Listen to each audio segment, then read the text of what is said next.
அனைவருக்கும் எனது அன்பான வணக்கம். திருவள்ளுவர் இயற்றிய திருக்குறளில் அறத்துப்பால் அதிகாரம் 19 புறங்கூறாமை 183வது குறள்.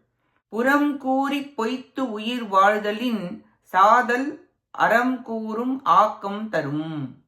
ஒருவனை காணாத பொழுது இகழ்ந்து பேசி அவனை கண்டபோது அவனிடம் அன்புடையவன் போல் பொய்யாக நடித்து வாழ்வதைக் காட்டிலும் இரத்தலே அறநூல் வழியாகும்.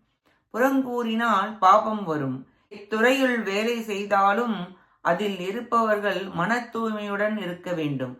மன தூய்மைக்கு புறம் கூறக்கூடாது. புறம் கூறினால் மனம் அசுத்தம் ஏற்படும். அதனால் குற்றம் வரும். பொய்யான வாழ்க்கை வாழ்வதை விட சாவது மேல் என்று கூறுகிறார். மனம் அசுத்தமாக வாக்கு அசுத்தமாகும். அது ஆக்கத்தை கெடுக்கும். சாதல் ஆக்கம் தரும் என்பதற்கு மறுமையில் பாவம் இல்லாமல் நன்மை பயத்தலை நினைத்து கூறுகிறார். இப்பொழுது வாழும்போதே புறம் கூறக்கூடாது என்பதை வலியுறுத்தி சொல்ல இவ்வாறு கூறுகிறார் என்பது பொருள். இக்குறளினாலும் புறங்கூறலின் கொடுமை கூறப்பட்டது. நன்றி, வணக்கம்.